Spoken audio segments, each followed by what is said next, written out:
सोचो एक पल के लिए, तुम 9 साल के हो, तुम्हारे दोस्त खिलौने उठा रहे हैं और तुम अपने पापा की कार उठाने की कोशिश करते हो। और मजेदार बात ये कि तुम लगभग उसे उठा भी लेते हो। या फिर इमेजिन करो, तुम सनसेट देखते हो और तुम्हारे सामने पेंट हो जाता है एक ऐसा रंगों का समंदर जो हम जैसे नॉर्मल लोग देख ही नहीं सकते। या फिर एक और सिनेरियो, तुम चलते चलते गिर जाते हो, तुम्हारा हाथ लिटरली टूट जाता है, लेकिन तुम खड़े हो जाते हो जैसे कुछ हुआ ही नहीं, क्योंकि तुम दर्द महसूस ही नहीं कर पाते। ये सुपर पावर्स किसी मार्वल मूवी की कहानी नहीं है। ये आज इस दुनिया में मौजूद असली लोगों की जेनेटिक म्यूटेशंस हैं, जो विज्ञान के नियमों को चुनौती देती हैं।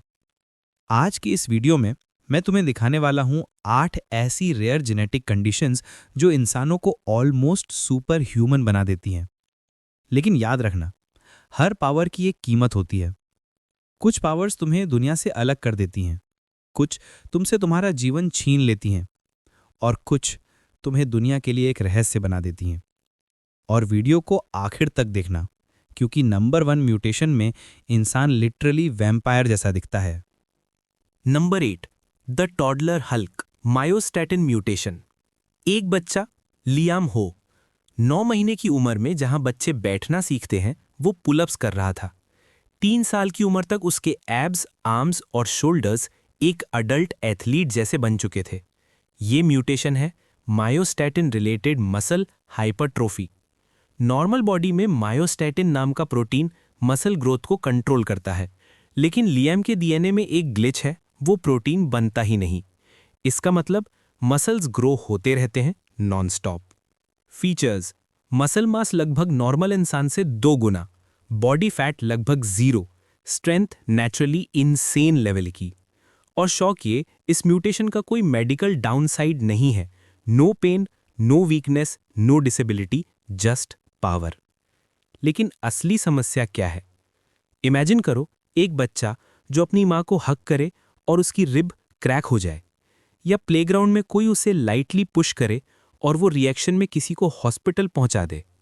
पावरफुल होना कूल लगता है, लेकिन जब तुम बाकियों जैसे नहीं दिखते तो बचपन में लोग तुमसे डरते हैं, और यही लोनलीनेस वो कभी एक्सप्लेन नहीं कर पाता। Number 7, human camera savant syndrome.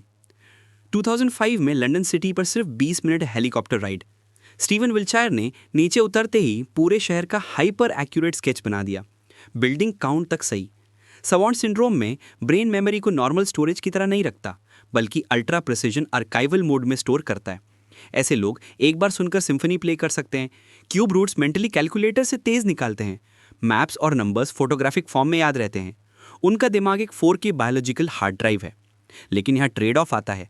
Brain powerful memory बनाने के लिए अक्सर सोशल कम्युनिकेशन, इमोशनल अवेयरनेस और आइडेंटिटी प्रोसेसिंग को कम कर देता है।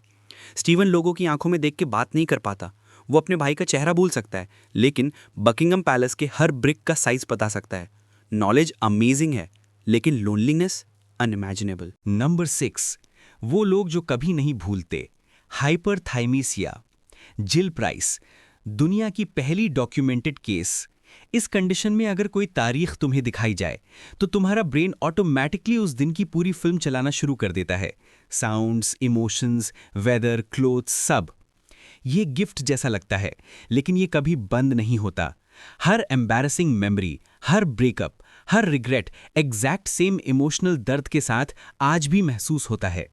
एक पेशेंट ने कहा, my past never stays behind me, it walks beside me. और आयरनी, ऐसे लोग एग्जाम्स में फेल होते हैं क्योंकि उनका दिमाग पास्ट मेमोरीज रिकॉल करने में बिजी रहता है और नई मेमोरी बन ही नहीं पाती। शायद सच यही है, हम भूलते हैं क्योंकि जिंदगी आगे बढ़ती है, और ये लोग फंसे रहते हैं अपनी ही दिमाग में। Number 5, the woman who sees impossible colours, tetrachromacy. हमारी आंखों में 3 कोन्स होते हैं, रेड, ग्रीन, ब्लू। लेकिन टेट्राक्रोमैट्स में 4 कोन्स होते हैं, और इस एक्स्ट्रा कोन की वजह से वो 100 मिलियन शेड्स देख सकते हैं। एक कलर पैलेट जो हमारे दिमाग में एग्जिस्ट ही नहीं करता। For example, a normal red apple looks like red, but a tetrachromat sees wine red, blood red, rust red, sun tinted red, neon red, सारे एक ही ऑब्जेक्ट में।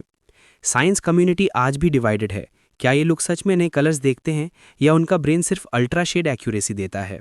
2010 में एक British woman code name CDA29 ने सारे विजुअल लैब टेस्ट्स पास किए।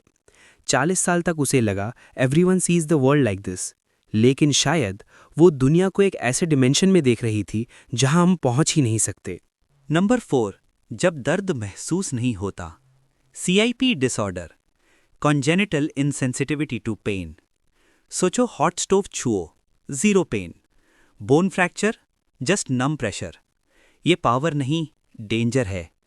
Pen हमारी बॉडी का वार्निंग सिस्टम है और इनके पास ये वार्निंग सिस्टम मिसिंग है। ये बच्चे अपनी जीभ काट लेते हैं, अपनी आंखों को गलती से डैमेज कर देते हैं। इन्फेक्शन पकड़ में नहीं आता और अंदरूनी डैमेज चलता रहता है। स्वीडन के एक गांव में ये म्यूटेशन अनयूजुअली कॉमन है। साइंटिस्ट्स वहां स्टडी कर रहे हैं ताकि समझ सकें कि कैसे दर्द हमें मारता नहीं, दर्द हमें बचाता है। Number 3, the man with unbreakable bones, high bone density mutation. Imagine करो अगर तुम्हारी हड्डियां इतनी मजबूत हों कि डॉक्टर एक्सरे देखकर समझ ही ना पाएं कि फ्रैक्चर है या नहीं, या फिर तुम एक भारी एक्सीडेंट झेल लो और बाकी लोग घायल हो जाएं लेकिन तुम ऐसे खड़े रहो जैसे कुछ हुआ ही नहीं। ये म्यूटेशन कहलाती है स्क्लेरोस्टियोसिस, जिसे आम भाषा में हाई बोन डेंसिटी सिंड्रोम कहा जाता है। इसमें स्क्लेरोस्टिन नाम का जीन खराब हो जाता है। इस जीन का काम होता है हड्डियों की ग्रोथ को कंट्रोल करना, लेकिन जब ये जीन काम करना छोड़ देता है तो बोन्स बढ़ती रहती हैं और बेहद डेंस, रिजिड और एबनॉर्मली स्ट्रांग बन जाती हैं। शुरुआत में म्यूटेशन एक सुपर पावर जैसा लगता है, क्योंकि कुछ डॉक्यूमेंटेड केसेस में लोगों ने अपनी फोरआर्म से बेसबॉल बैट तोड़ दी और उनकी बोन को जरा भी नुकसान नहीं हुआ। लेकिन असली कहानी यहाँ से शुरू होती है। जब बोन डेंसिटी कंट्रोल से बाहर बढ़ने लगती है तो सिर्फ स्केलेटन ही नहीं बल्कि स्कल, जॉ और इनर फेशियल स्ट्रक्चर्स पर भी दबाव पड़ता है। कई पेशेंट्स में स्कल अंदर की तरफ बढ़ने लगता है, ईयर कैनाल धीरे धीरे बंद हो सकता है, फेशियल स्ट्रक्चर बदल जाता है, ब्रेन और नर्व्स पर डेंजरस प्रेशर बन सकता है। मतलब बाहर से व्यक्ति मजबूत दिखता है लेकिन अंदर उसका शरीर धीरे धीरे अपने ही स्पेस के खिलाफ लड़ने लगता है। और यहाँ आता है सबसे अजीब ट्विस्ट। जिनकी बोन्स लगभग अनब्रेकेबल होती हैं उनके टीथ बेहद फ्रैजाइल होते हैं। इनामल ठीक से डेवलप नहीं होता, इसलिए च्यूइंग, बाइटिंग या हार्ड फूड खाना तक तकलीफदेह बन जाता है। वो ऊंची इमारत से गिरकर बच सकते हैं लेकिन एक बर्गर का बाइट लेना भी स्ट्रगल बन जाता है। साइंटिस्ट्स आज इस म्यूटेशन का इलाज नहीं ढूंढ रहे बल्कि इसे स्टडी कर रहे हैं, क्योंकि इसी जीन से हम ऑस्टियोपोरोसिस यानी ब्रिटल बोन डिजीज का इलाज खोज सकते हैं, जिससे दुनिया भर में लाखों लोग सफ़र करते हैं। तो हाँ, ये म्यूटेशन एक ताकत है लेकिन साथ ही एक रिमाइंडर भी। कभी कभी हमारा सबसे बड़ा सुपर पावर हमारी सबसे बड़ी कमजोरी की कीमत पर आता है। Number 2, the living statue, fibrodysplasia ossificans progressiva disorder. इसमें मसल इंजरी हील नहीं होती बल्कि बोन में बदल जाती है। धीरे धीरे बॉडी के अंदर एक दूसरा स्केलेटन ग्रो होता है, नेक स्टिफ होती है, शोल्डर्स फ्रीज होते हैं, arms lock, ribs calcify, lungs compress. अंत में शरीर खुद अपनी डेथ केज बन जाता है। और वर्स्ट पार्ट, ऑपरेशन पॉसिबल नहीं, कट करने पर और बोन ग्रो होगी। ये स्लो एजिंग नहीं, ये स्लो फॉसिलाइजेशन है। Number 1, the real life vampire, hypohidrotic ectodermal dysplasia. इन लोगों का अपीयरेंस बिल्कुल हॉरर कैरेक्टर जैसा होता है। No hair, sharp teeth, pale skin, dark sunken eyes. लेकिन असली स्ट्रगल है हीट रेगुलेशन, क्योंकि इनके स्वेट ग्लैंड्स डेवलप नहीं होते। धूप उनके लिए सिर्फ डिस्कम्फर्ट नहीं, लाइफ थ्रेटनिंग है। एक्टर माइकल बेरीमैन इस कंडीशन के साथ जिए और खुद को मॉन्स्टर नहीं, सर्वाइवर कहा। कभी कभी वीकनेस ही वेपन बन जाती है अगर तुम उसे छुपाने की बजाय ओन कर लो। तो ये थी 8 म्यूटेशंस जो हमें याद दिलाती हैं कि नेचर सिर्फ बनाती ही नहीं, एक्सपेरिमेंट भी करती है। अब तुम्हारे लिए सवाल, अगर तुम्हें इन पावर्स में से एक मिल सकती तो तुम कौन सी चुनते? और क्या तुम उसके कॉन्सिक्वेंसेस के साथ जी पाते? कमेंट में बताओ। और वीडियो पसंद आया हो तो लाइक करो, क्योंकि साइंस रियल है और हम उसे एक्सप्लोर करने वाले हैं।